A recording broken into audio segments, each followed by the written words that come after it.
Hello and thank you to the live recording of the main event of the sold out event we held at the Charlotte Convention Center on the 17th of January 2023, held by real estate agents for real estate agents trying to grow and operate their business in these challenging times of 2023 and above and beyond going forward.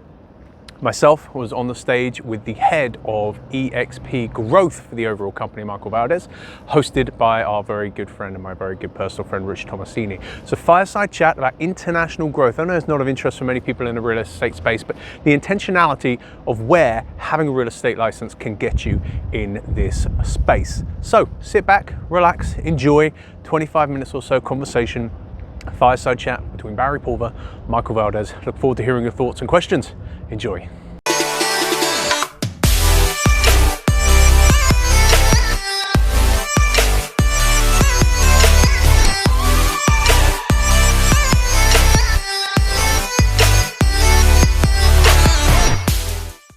All right, so Barry Pulver in 2010 landed on US soil. I know you guys didn't read about it in the paper, it was quiet. He got licensed in 2016. Barry, anybody here who's selling 5-6 houses a year? Please don't refrain from raising your hand. That's a good living and a pretty powerful life. All right, Barry was kind of running that course, right? And then he wanted to grow, and he saw EXP, and he has a beautiful British accent that Marcus did no justice to, I must admit. And he decided to grow EXP before we had the wisdom of Michael Valdes. And he talked to a guy named Adam Day in the UK. And through many conversations, and many since he's joined, we were able to open up the UK because of what Barry did. He made one outgoing phone call to somebody that heard his accent and said, "Oh, wow, I'll talk to you for a couple seconds." Right? He wasn't a franchise owner, 30-year vet. He was a 30-something-year-old guy that made one phone call to his homeland. Anybody here from another place? Anybody have family from another place? Anybody have friends from another place? Okay, that's your playground. We're in 23 countries, Michael, or is it 24? 24. I thought we just moved up one. These slides get outdated in about 10 minutes. So my first question is to Barry. With your really finite amount of experience, how did you grow, open up the UK, which is 4 countries in one shot, and give us a temperature check from that point to where you're at now? If I knew that question, I probably could give you a better answer ahead of time, so thank you. I mean, honestly, intentionality, you would think an English accent, a British accent, as well as it does over here, doesn't quite open up as many doors as it does in England, funnily enough. However, I came to EXP to figure out myself as an agent. I didn't want to grow, I was a single agent, like you said, and all I wanted to do was to figure out myself, figure out my brand, my place in Davidson, North Carolina. This is a 30-minute drive from me, it's a long way. And I was not connected anywhere around the world. However, I got into this industry to change the industry. It's the most ignorant thing that anybody can say, but I truly believe it. And when I came to EXP, we were in the majority of states here in America, about half of Canada, I believe. We didn't have the wonderful wisdom and guidance of the global infrastructure we have now. So I went, probably couldn't afford it, but I took out some money and I went to New Orleans to go to an EXP convention to meet a guy who was a CEO called Jason Gesson. I said, "Hi, Jason, great to meet you. I'm here at Charlotte, North Carolina. I'm going to be the one who takes us international." Didn't know anybody, didn't have a clue. However, I put that intentionality out there, and I truly believe when you put something out there, much like we heard from John and everybody else today, you put something out there, you make it happen. So, I sent a message to the person who I consider to be the most influential real estate agent in Europe, who just so happened to respond to a cold message I sent him. Many a conversation later, here we are, and that led from one thing to another. But I think the answer to your question is intentionality. I had a plan, and I wanted to make it happen. I knew nobody. I was not experienced. I'm a capping agent. I never got close to Icon or anything above. But I sent a message. I took the time, did my research, sent a message, and opened up a conversation. Simple as that.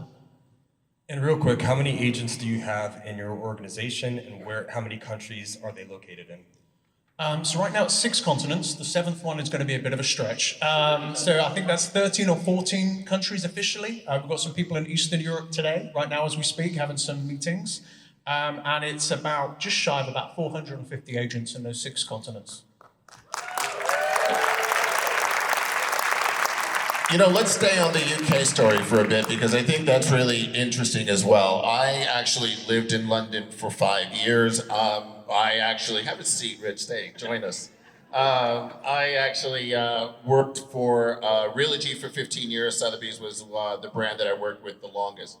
And so I set up the European network for Sotheby's and lived there for 5 years. And so what's interesting about what Barry was able to do is that the UK real estate market is not a market of independent contractors.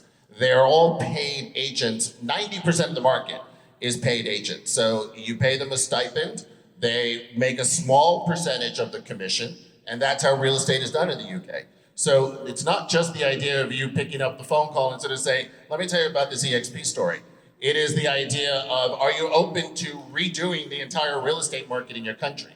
So it's not, you're being very humble. So it's not just the idea of picking up the phone and sort of saying, let's have a chat. It's sort of like, let's open up your brain and sort of like say, let's talk about how we can redo the entire way that real estate is done in your country. So that's a much larger conversation that you had. Well, thank you, Michael. Thank you very much. Hey, Michael, can you help me with my answers? Sure. So for a lot of If I you knew your guys, questions, I could help you with your answers. you'll never know. So what happened here was an interesting concept. Jason Guessing was on the international side for a snapshot at EXP, and we didn't do a critical mass growth. We had one conversation and we put all of our chips on Adam, and it was a good investment. But then we realized that we're not going to get lucky consecutively. So we went out and sought after the best talent there is on the globe, and anybody can, Michael was the only one here that could refute that just by being kind.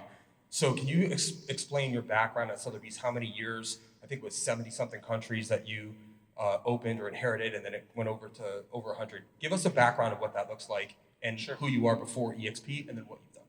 Sure. So I was the senior vice president of Realogy for 15 years. So I was covering all of the global expansion for Sotheby's, Coldwell Banker, Century 21, ERA, Better Homes and Garden, and Corcoran.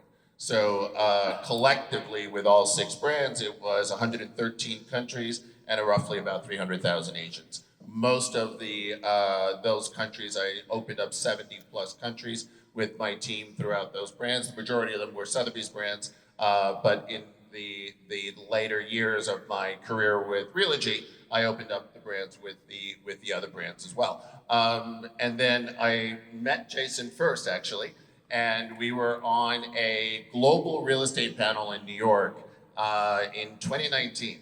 And it was Jason, myself, it was the CEO of Douglas Elliman, CEO of Knight Frank, and there was the CEO of Town, which is no longer an agency in New York City. And the 5 of us were talking about global real estate. And then at one point, Jason was asked a lot of questions. And by the way, I'd never met Jason before in my life. And they were asked a lot of questions, and Jason just sort of said, you know, if any of you knew Jason, he's the most humble man you've ever met in your life, and the kindest man. And he sort of said, I don't feel qualified to answer these questions about global real estate. We're only in 2 countries. And he said, you might as well ask Michael about your global real estate questions. And I said, well, that was nice. I don't even know who this person is. And then we were talking about disruptors, and people were talking about Compass. And so the little that I did know about EXP, I sort of returned the favor from the stage and said, you know, if we're talking about disruptors, I think the only true disruptor is truly EXP in our industry. And I didn't know what I knew now, right? I didn't know what I didn't know. And so afterwards, Jason comes up to me and he says, you know, I'd be remiss if I didn't sort of like say, would you actually like to have some coffee? And I was like, sure.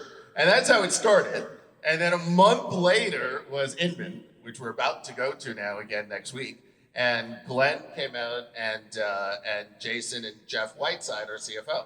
And we were supposed to have a 20-minute conversation.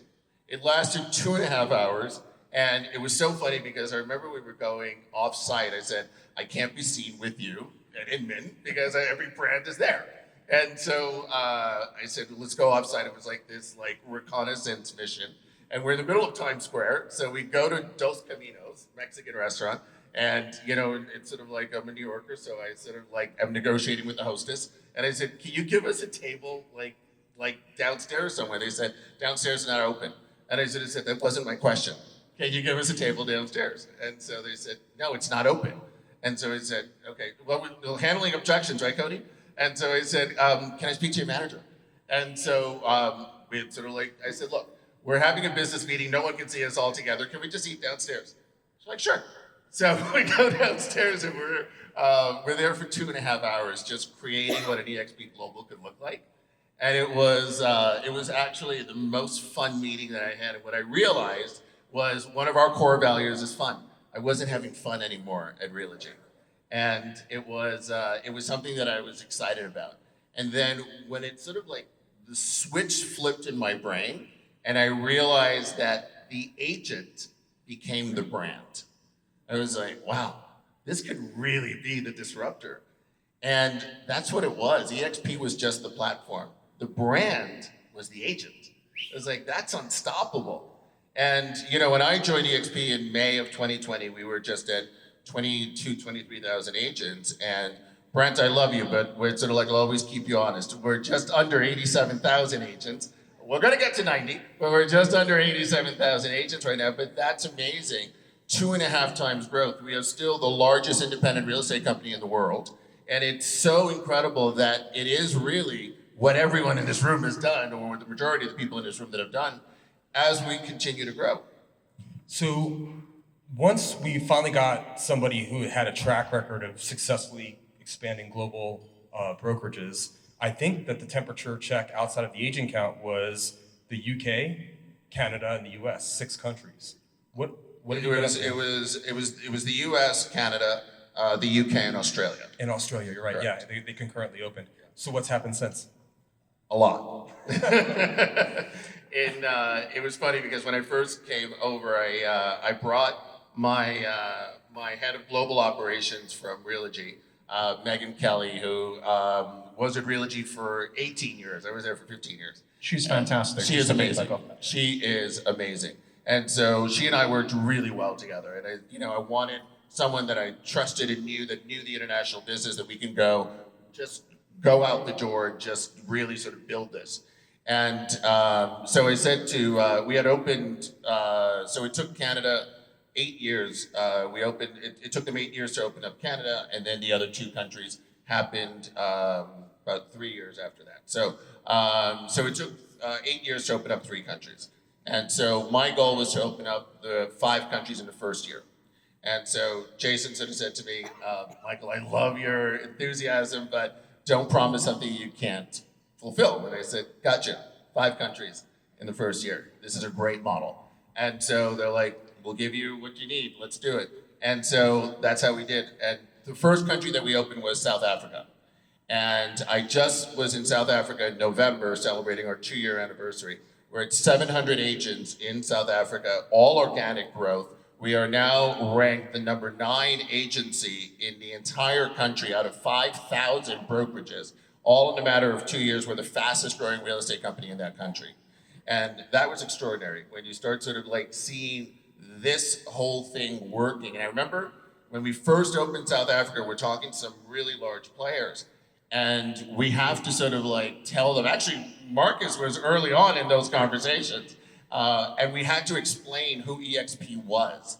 By the time we got to the 5th country, we no longer had to explain who EXP was. And what I really remembered was that we created a global brand at that point. And then that's when every other conversation became easier.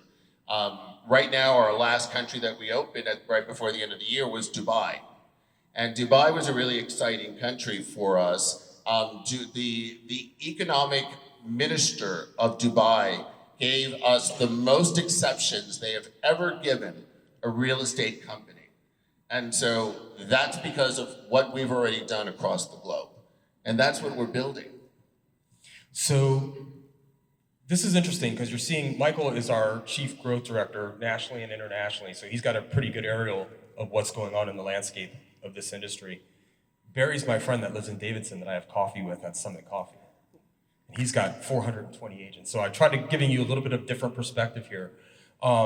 what does 2023, 4, 5 look like? He's got 2 kids under 6. He works from home. He doesn't sell any real estate. I can prove that to you on showing you something at the end of this if you don't believe, because he's a business owner and he doesn't really think like a technician anymore. So what does that look like for you? What are your plans? What are you working on within the permission of Michael giving it a green light and making sure that it hits the meter there? And that's a great question. Number one, I didn't realize I'd be upstage from my wonderful host. I told my son, he said, I should wear some Batman socks today. I didn't know we'd be meeting the real ones. But that's a really good question. I mean, honestly, I'm just sticking to being, again, authentic and intentional. I think if you're a real estate agent, if you're a brokerage owner, you want to recruit and grow, the 2 things our industry is all about is human psychology and personal branding. Michael mentioned the branding aspect. So I think whatever you want your business to be intentional about it and make it happen. For me, the focus is support, and the focus being very intentional and strategic about growth. Again, I'm very lucky right now. So you mentioned Adam, who's in Eastern European country we're opening right now, having conversation. I am just humbled and thankful to be here with some of my friends and people I respect in the industry more than anybody else in this room to give back. So I think for me, my time, this is the one day this year I'll probably be working later than 2 or 3 p.m. when I do pick my kids up. But I am here to, I think Michael just alluded to actually, proof of concept. What we've done here in North Carolina, what we have done around the US, and what you and your team has done globally, the proof of concept is opening up more doors than ever before. So I quite simply, and LinkedIn has been such a massive tool for me in business. So I am looking strategically at where we are. I am getting messages every single day from around the world of people who are curious by what's happening in South Africa, and what's happening in the UK, and what's happening here.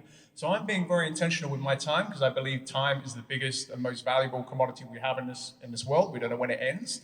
But for me, it's just seeing what I can do and give up my time to global to see what we can do to help. You know, we were having an internal meeting about independent brokerages and independent companies and how that can help country leaders understand what the true opportunity is here. I think with that time and intentionality, I truly believe we'd be doing a disservice if we didn't mention internationally what this model can do for people and people who need it in a global recession. I don't know if I can say that out loud or however we're going about it. But I think having conversations with people who are willing and open to do more with their personal lives and professional lives. Is that strategically located in particular countries? No, I think it's just knowing our avatar. And I think it's knowing who is open to a conversation and what that looks like and being intentional. So because Barry is in 13 or 14 countries, my wife and my kids are also in there, which gives us a much better vacation schedule because now they're all business trips. Ironically, you never had to get on an airplane because our global virtual office prevents all that stuff. That would be just an experience that you're trying to add on. So Michael came over with 7 countries. I would say, like, in all honesty, 5 of them were green lighted and up and running. I wouldn't say that they were established totally in that timeline, and then they continue to do that. And I failed, by the way. Failures come up a lot today. I had one of the biggest brokerages in South Africa. Remember, I was trying to get over. That's how I met Michael, right? But I love failing. I only have to fail about 10,000 times to get where I need to go. So I want to get them out of the way. By the way, it's not failing. It's sort of like, as Brent always said, Not now. they're all coming. They're all coming. They're all coming. Yeah. I By stay the in way, touch. when I was in South Africa, I actually had meetings with every large independent brokerage there, and they were all clandestine meetings. They all wanted to sort of like know what we were doing, and everyone's watching us. Everyone's watching what we're doing. Everyone's watching our growth. Everyone's watching our proof of concept, and they're all sort of like, nothing's a failure. It's all timing. I totally agree. Being resilient, having an indomitable spirit is really the common denominator with anybody that gets anything big done, right? So I want to play with just a couple minutes left. We got 6 minutes, and I'm going to get you guys out of here on time. And I can only play with this because Michael's here, so he'll be very curt with us. But we have some countries that he might be aware of that are going to open, and I promise you, he can't tell you that. But what I would like to know is if there's anybody in the audience that relates to Barry's story where they made a call, they had a contact, they were able to explain a model. Are there any countries that anybody here would like to ask Michael more about? Because if we're not open in there, then we might open down the road, or he might have some insight. Okay. Sorry, Michael. This is why you weren't telling me what you were planning. Well, I know there's the FTC and the SEC and all that stuff involved, but I went to public school and I don't really know much about that. So I just touched base with him last night and talked about Costa Rica because I'm really interested in that one. It's a lovely country. Oh no, we might cut this part. I was just there earlier last year. Yes. Listen, Michael. So look, wait. So just a preamble before Rich goes through half the crowd. So at any given time, we have 20 plus countries in due diligence. Because of the fact that we are not a franchise, we own everything where we go into. So that means that we have to go in and set up an infrastructure in every country that we're in.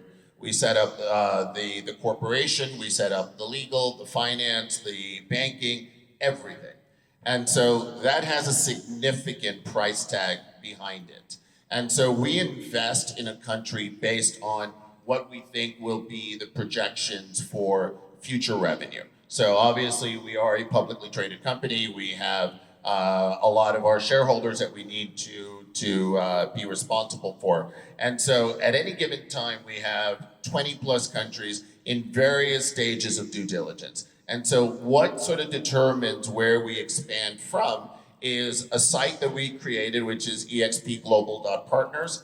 That's an opportunity for someone to come in and nominate a country in which we are not currently in, let us know what the opportunity is there. My team meets every single week, looks at that. We look at where the organic interest would be, and then we actually sort of push countries up or down depending on that. We then start a minimum sort of due diligence, which is a legal due diligence, to know if even our model can work in that country. There's a lot of countries where our model cannot work. China, I'd love to be in China.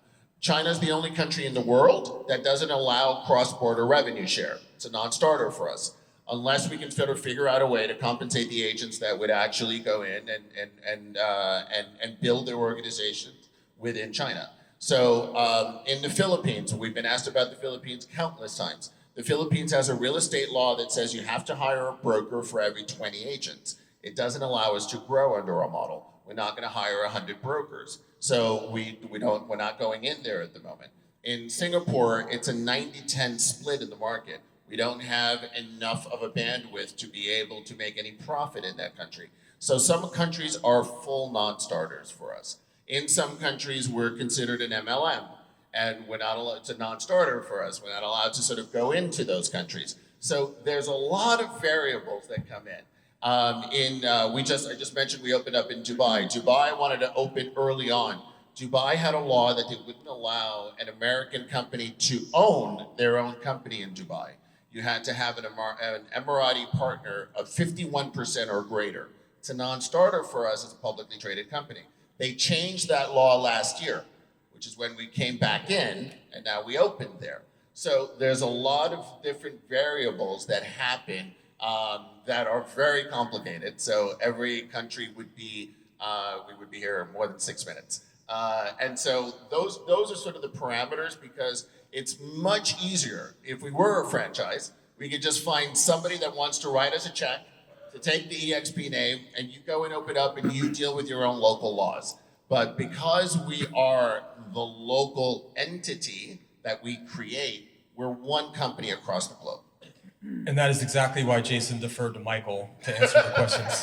Hey, Rich, can I just say one last thing here? Yes. Follow the process, look at the website, especially if you're here within EXP, look at what Michael and the team are doing, the International Conversations Group on Workplace, the monthly meetings, all of that stuff. Get connected, get engaged. And as a single person here in Davidson, North Carolina, just when it comes to business, think bigger.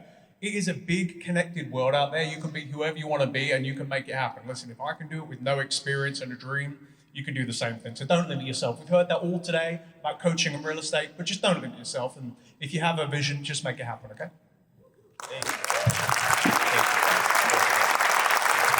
Okay, just to close this out, just so you know, this isn't a corporate event, right? This is progress, right? Everybody's moving into a different market, and we don't want to have a scarcity mindset on training and learning from the best. And we flew them in, and you guys got them, see them showcased. Deanna Evans in the back. Deanna, raise your hand. She's in the back. She put together a lot of the organization part of this. She's our TC in-house. If you're not doing your own, if you're doing your own transaction coordinator stuff, you're working for $25, $35, $45 an hour, and you should be face-to-face. If you don't have an EA, same thing. You heard this repeated. Deanna is a pro at things that we think we're good at. Go talk to her. She's operating most of the big teams in this room. And thank you, Bill Price, for handling so much of this and all the people that came over. Yep. And we're going to do 8 more this year. So keep an eye on Facebook. Your friends will invite you. Thank you. Thank you.